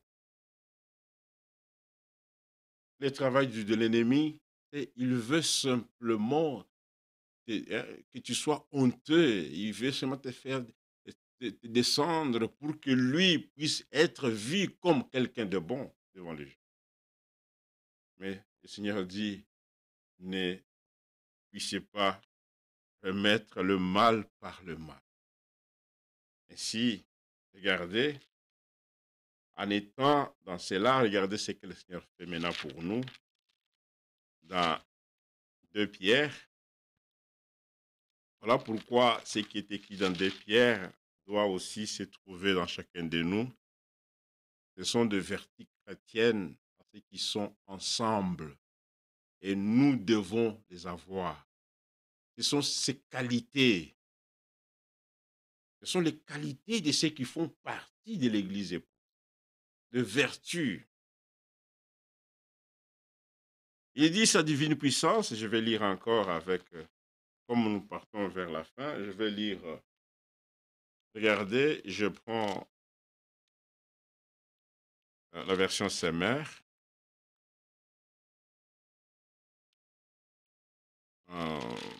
2 Pierre chapitre 1, verset 3. Et par là, nous allons terminer. 2 Pierre, il dit ceci. Voilà, 2 Pierre, chapitre 1, verset 3. Il dit, par sa puissance, en effet, Dieu nous a donné tout ce qu'il faut pour vivre dans la piété, en nous faisant connaître celui qui nous a appelés par sa manifestation de sa propre gloire et l'intervention de sa force. Ainsi, nous bénéficions des dons infiniment précieux de Dieu, que Dieu nous avait promis. Il a voulu par ses dons vous rendre conforme au caractère de Dieu, ces qualités qu'il nous a données. C'est pour que nous soyons rendus conformes à lui, que nous soyons semblables. Parce que Jésus-Christ était l'image de Dieu invisible. C'est pourquoi il dit maintenant ici, vous qui avez fui la corruption et les mauvais désirs font régner dans ce monde. Maintenant, il dit, pour cette raison même, mettez tout votre zèle, comme nous l'avons écouté, mais dans votre Bible, c'est écrit fort, mettez tout votre zèle pour ajouter à votre foi la vertu, à la vertu la connaissance, la maîtrise de soi, et la maîtrise de soi, l'endurance dans les épreuves, à l'endurance la piété, et à la piété l'affection fraternelle, et l'affection fraternelle l'amour. William Branham prêche une prédication, la stature de l'homme parfait. C'est par ces qualités que notre Seigneur est en train de construire chaque membre de son corps. C'est ces qualités qui font partie du corps, du membre du corps. Dans Matthieu chapitre 16, il dit, je bâtirai mon église. Ainsi, dans Pierre, ici, c'est comme cela que le Seigneur est en train de construire un membre de son corps. Mais il faut que vous mettiez tous les ailes pour joindre d'abord la foi. Toujours, ça commence par la foi. Et l'amour vient après, à la fin. Parce que parfois, les gens, ils commencent la vie chrétienne, c'est par l'amour. Non, non. Nous devons commencer par la foi. Suivons les instructions divines. C'est pourquoi un jour, Frère Branham il dit, toutes ces choses ici, ce n'est pas que vous allez le produire, mais c'est l'Esprit de Dieu qui produit ça en vous. Il donne l'exemple d'un paon, l'oiseau là. Il dit, le plumage là que vous voyez, l'oiseau là, le paon est né avec cela.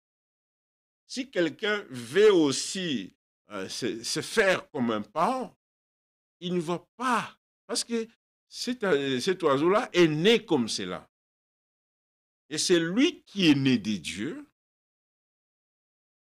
Vous voyez, quand nous naissons, je donne un exemple. Quand nous naissons, nous sommes des bébés.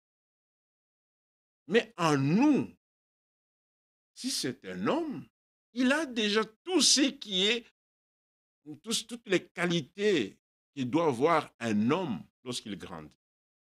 Si c'est une fille, lorsqu'elle naît dans le naturel, dans cette fille-là, il y a tout ce qui contribue pour sa croissance comme femme.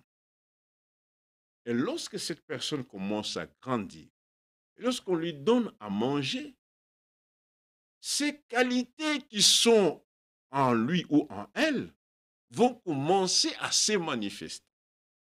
Si c'est un homme, lorsque l'homme grandit, il y a un moment, l'âge, cet homme n'a pas besoin d'aller prendre des pousse-poils pour qu'il ait des barbes. Non. On verra simplement cela commencer à pousser, la voix commencer à changer. C'est une femme, on verra sa poitrine commencer à gonfler. Ce n'est pas qu'elle-même a voulu que ces choses puissent être en elle, mais elle est née avec cela. Vraiment, en partant de ces exemples, pour comprendre que lorsque nous naissions dans le royaume de Dieu, comme des enfants, nous avons une nature déjà. C'est pourquoi nous disons que ce n'est pas par le fort humain. Il faut que nous croyons et nous obéissons. Dieu a déjà prévu des choses pour ceux qui sont en lui. Et même ces choses ici, lui a déjà prévu cela. Parce que cela est écrit. Maintenant, il dit verset 8, car si vous possédez ces qualités, ce qui est parlé dans la stature de l'homme parfait, ce sont des qualités que l'Église épouse, le membre du corps, doivent posséder cela. Il faut que vous possédiez cela, que vous ayez la foi, que vous ayez la connaissance, la tempérance, la patience, pas selon la sagesse du monde, mais selon Dieu, selon Dieu. C'est un travail que le Saint-Esprit fait en chacun de nous. Mais en cela, nous devons être zélés pour écouter la parole de Dieu. Ce sont des qualités que Dieu donne. Il dit, si vous possédez ces qualités, et si elles grandissent, oui, vous êtes nés, vous devez grandir. C'est en grandissant que les qualités des fils de Dieu commencent à se manifester. C'est pourquoi Frère Branham me dit, la stature de l'homme parfait, de celui qui grandit.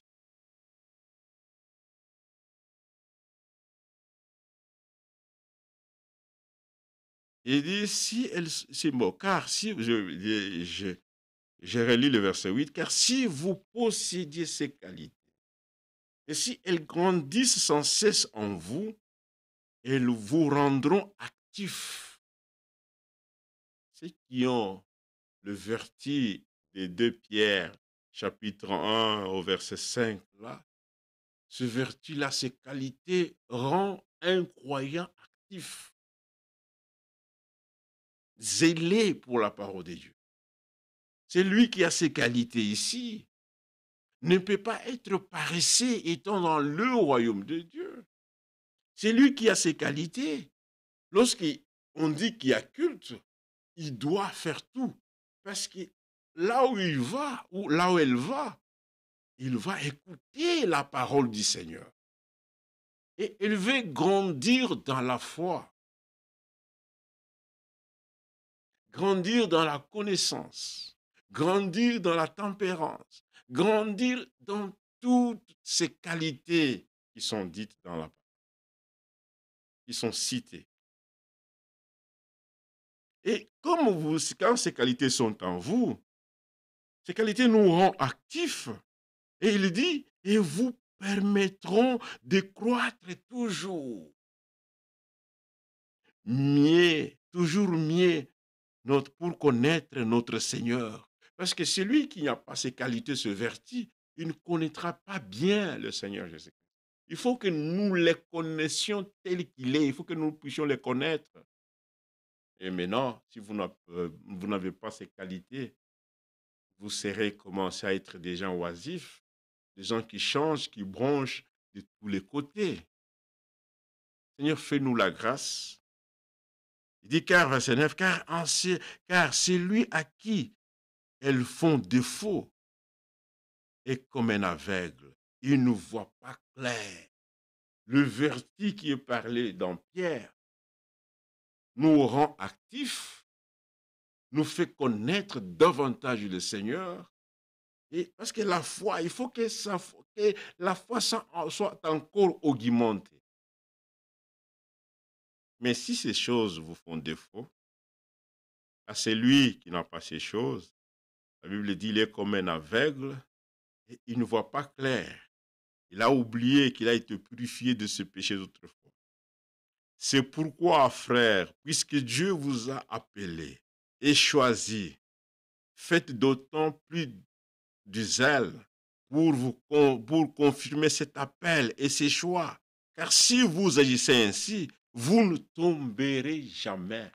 Il faut que nous soyons zélés pour montrer que nous sommes appelés. C'est bien de se dire que je suis un appelé. C'est bien de parler.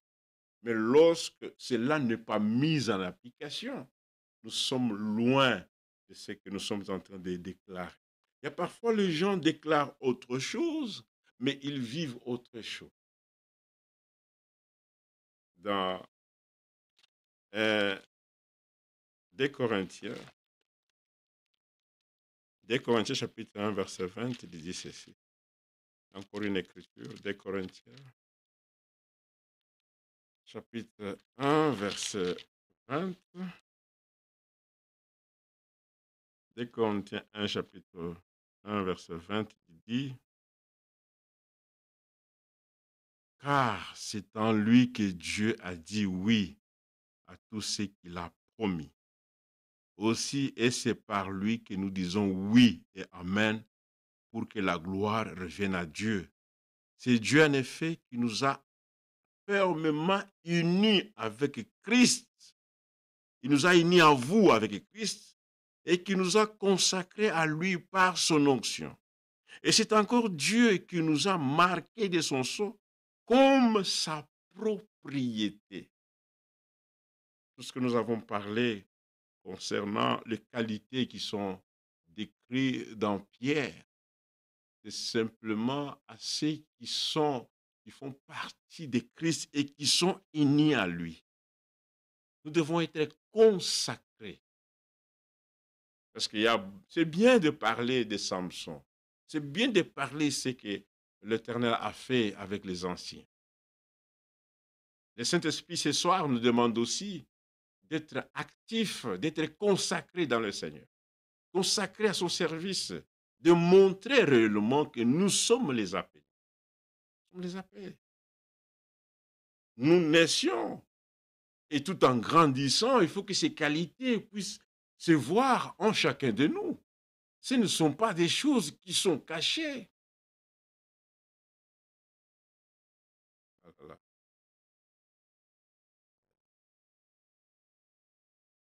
pourquoi donc ne suis-je pas encore revenu à Corinthe? J'en prends Dieu à témoin. Ça, c'est ce que Paul parlait. Lisons quelque chose pour finir. Regardez, je vais prendre Colossiens chapitre 2. Nous finissons par là.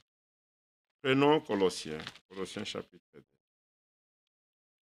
Ah, Seigneur, fais-nous grâce de comprendre ces choses. Colossiens chapitre 2, au verset 5 à 6. Il dit ceci.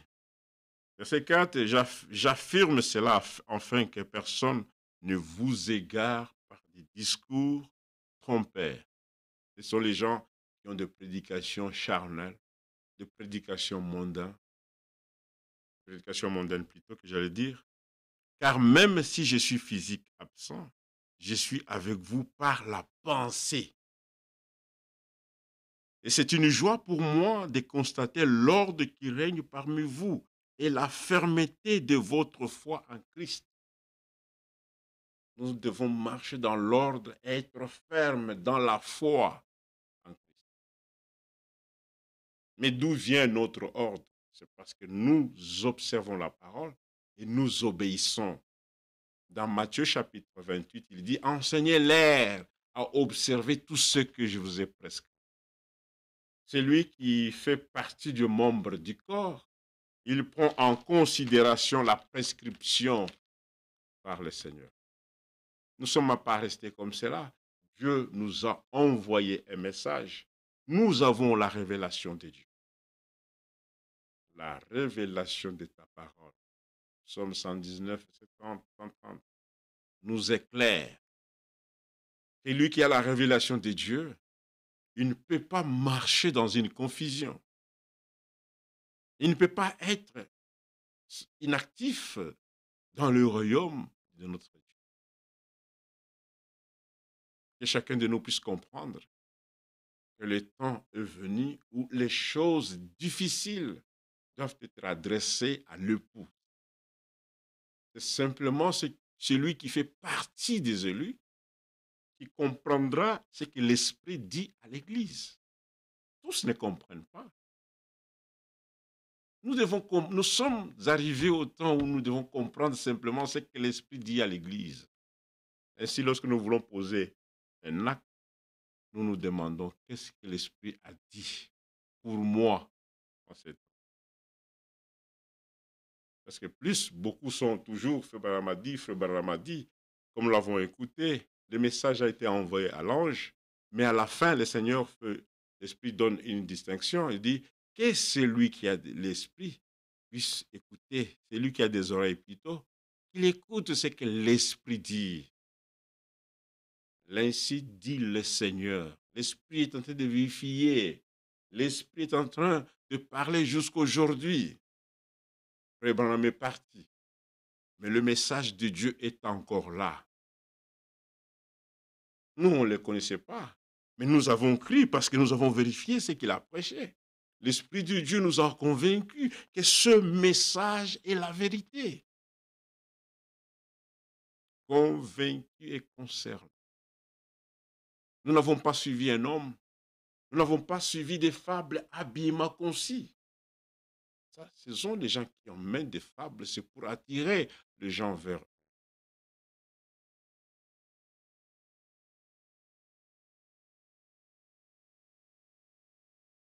Oh là là, il y a beaucoup de choses à dire.